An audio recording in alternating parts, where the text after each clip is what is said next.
Hello everyone and welcome to this parent SDP session. Thank you to those who were able to attend in person last week.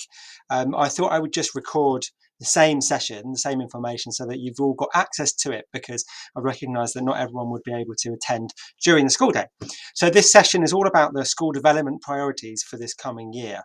You've also got access now to the governor strategy, the 3-year strategy, and some information around what we're looking to achieve in the longer term. This is really about immediate priorities and next steps. So in terms of our overall aims, some of the key aims for the year ahead are firstly to have high standards of behaviour, both inside and outside, because we know that that's where learning really happens. When children feel safe, when their learning environments are free from disruption, they can really concentrate and focus on what they're doing. We want to make sure that we have a high quality curriculum with resources that support and challenge all learners. And I'll talk more about how we're going to do that shortly. We want to make sure we're always building on what the children already know. We want to make sure that our children know more and can remember more because of our teaching, and really have highly inclusive teaching and learning. So where are we now? So a lot of work's been done over the last few years and during the time of the last governor strategy to put us in a really strong position. We've implemented Sounds Right, which is a really high quality phonics program, which you might be aware of. We use that throughout the school, but it's especially important in reception, years 1 and year 2, where children are really learning how to read. They're learning their sounds and applying them to their reading. We've come to a point now where we're teaching consistently across the school in terms of reading and writing, and everyone knows how we teach children how to be effective readers and how to write creatively and for different purposes. We use White Rose Hub resources in maths right across the school now, and that's been a big change over the last few years, but they're working really well to help the children learn in small steps, taking that next step forward each lesson until they're secure in their maths content. We've clearly mapped out our curriculum in all of the subjects that we teach, so that our teachers know exactly what they're teaching and how it fits into the bigger picture. And to that end, we've put in place roadmaps, which we've sent home to you and which are on the school website, which show you in each subject what the children are learning in each year group. We've also now sent out our knowledge organisers to you for the autumn term. We've been working really hard on these, and I've got an example of one coming up. What they're all about is showing exactly what we're trying to teach the children, what is the essential knowledge in each humanities, so history and geography unit of work. We've been continuing to focus on mental health and well-being of our children because we know how important that's been, especially over the course of the pandemic, to make sure that all children have access to a great PSHE curriculum, but also so that where children need that little bit extra, they've got that. We've been focusing on our playground behaviour with our do's and don'ts, which were a really clear set of rules which the children have really responded well to, which help them know how to behave and stay safe when they're outside at playtime. We've also completely transformed the site over the last few years with lots of great new equipment and resources that help the children have a great time when they're at play and lunch, which of course is quite a lot of time when it's all added together. It's really important that they have lots to do at playtime and lunchtime. What impact has this made? I shared this table with the parents who attended and really wanted to do the same for you. We're really proud of our Key Stage 2 results. Now, the last year was the first set of results that we've had in quite some time because of COVID. And what we found is that our results either stayed the same or got better, where the results across the country went right down. And that shows the impact of the work that we're doing. So just some examples of that. In reading, nearly 85% of our pupils achieved the expected standard, compared to 74% across the country. That's more than 10% difference. In maths, 81% of our children, compared to 71% across the country. Again, 10% difference. And then really, really kind of staggeringly, we're more than 16% ahead of the national average when it comes to children achieving their reading, writing and maths combined. So we were really proud of all of those levels. Across the school, children are making good progress in things like their phonics, in early years, but actually across the school, we can see that where there is a gap, children are catching up. And children are certainly leaving the school ready for secondary school and beyond. So what are we looking to achieve this year? We want to keep working on our Sounds Right phonics because it does take some time to get that to a point where teachers are really confident in how to teach. There are specific scripts that we have to learn for each lesson. With Sounds Right, we also want to get you guys in to learn about how we teach phonics so that you can help support at home. And you'll also see the phonetically matched reading books going home, which are books that we've invested in, which match very closely to what the children have already learned in school, which means that they can practice their reading independently in order to really secure what they've learned.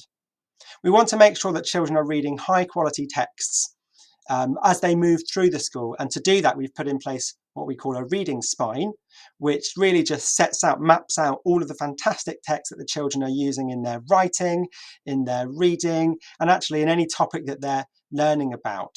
And we feel it's really important that children have access to those high quality texts because it inspires them to want to read and to want to write.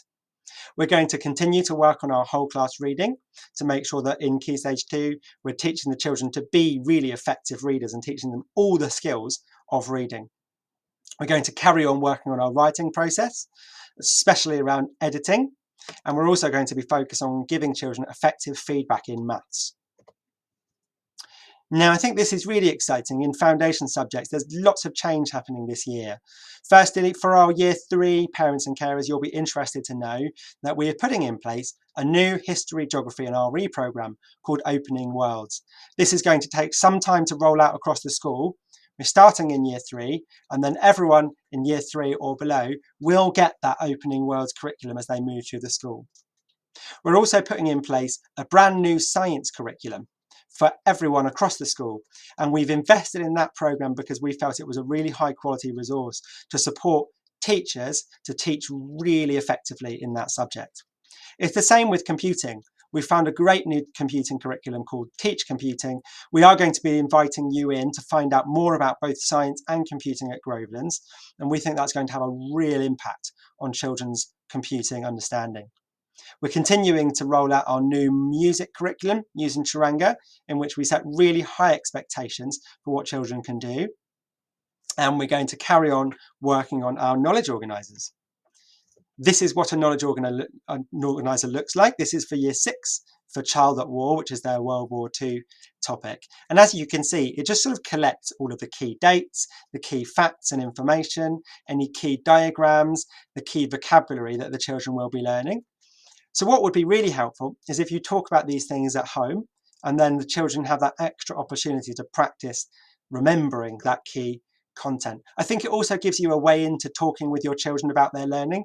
If you're anything like me, you know, when you speak to your child, sometimes they'll just not give you very much back in terms of what they've been up to in school. It might just be, oh, it was fine.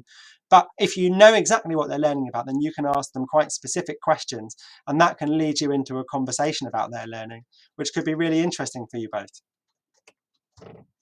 Our computing curriculum, as I said, is called Teach Computing. It's going to be split up into 4 different areas of learning. They'll be learning about computer systems and networks, about programming and how to code, how to create different types of media, and how to organize different data and information. And they'll be presenting their learning on a Google slide for each half term so that they can actually link back to, in the future, what they have learned and what they've actually produced as part of that learning. Now, Opening Worlds, as I referred to, particularly for our Year 3 parents, this is a really knowledge-rich humanities programme focused on history, geography and RE. We've chosen this programme because it's really ambitious. It exceeds the demands of the national curriculum in history and geography, which means actually what the children are learning about is some pretty high-level stuff. And what we also liked is that there are really good connections made between different areas of learning. So what they're learning in geography about rivers links to what they're learning in history when they're thinking about how civilizations developed around a river, for example, in Egypt and the River Nile in Year 3 at the moment. So those connections are made between all of the areas of their learning, which help the children remember. Behaviour is going to be a real focus this year. Now, we will continue to celebrate children for making good choices. It's something that we do really well with a range of different things like certificates and values tokens and praise cards to catch children doing the right thing. And that is still the best way to help them make good choices. One thing that we want to do even better than before is tackle any repeated low-level behaviour. So where children are making the same mistakes again and again, and it's resulting in reflection time after reflection time, if that's happening, we know that we need to do something differently. So what we're going to be doing is putting in place a series of steps that we go through, really clear steps, to help the children, to help support them and you to change their behaviour. Now, as part of that, at the moment, when we have a reflection time, we rely on the children getting the form home to you. We're actually going to be texting you on the same day to let you know that your child has been in a reflection time. If your child has a number of reflection times in a short space of time, then we'll be inviting you in to talk about the behaviour and to think carefully with you about what might be causing it and how we can change it. And we'll also be looking at whether we need to liaise with other professionals or agencies really to help tackle that behaviour so that it stops. We're going to continue with our high expectations, both inside and outside of the classroom, continue to make sure our playground behaviours are followed, and get those routines right so that children know exactly where they are and what to do, and follow those routines every day.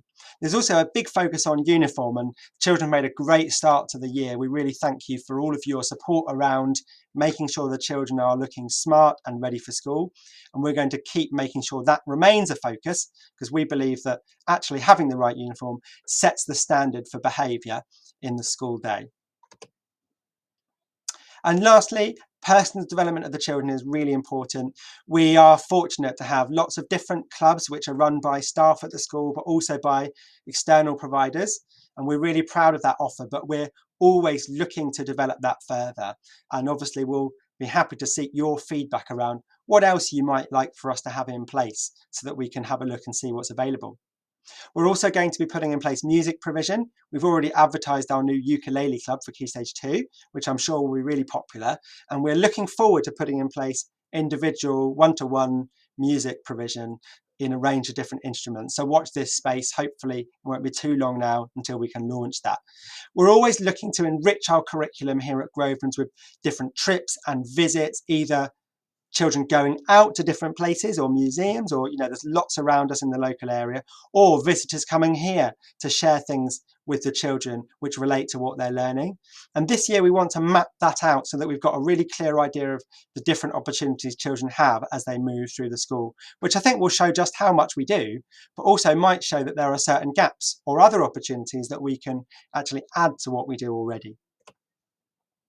This year around the school site, we're going to continue to try to make sure that our field and our grounds are looking as good as they can. To that end, we haven't been happy with our ground maintenance contractor, so we've managed to get out of that contract and actually appoint a new contractor to take that on. And we hope that will lead to a real improvement around the basic maintenance of things like weeds and hedges and trees around the site so they can look even better. As well as that, we're going to continue to work on trying to get the field looking as good as it can. And really excitingly, we want to redevelop our forest area. And we've got a small team together working on ideas at the moment to make that area even better for the children than it is at the moment. Obviously, we can only use a small portion of that at present, and most of it kind of at the moment isn't quite fit for purpose. So we really want to think big and make that a much better area for our children, both in terms of their learning in the school day and playtimes and lunchtimes too. So in summary, we'll be really focusing on teaching children the fundamental skills, both in terms of English and maths, but also across their learning. We're putting in place exciting and engaging new schemes of learning in computing and in science. And we're focusing on getting behaviour right with high expectations, both inside and out. We want to engage with you as much as we possibly can, in terms of inviting you in to find out more about their learning, but also in terms of what you think we can do better. And we're looking to improve the school site as much as we can. So what we've now got for you as well is a survey with some quite general headings.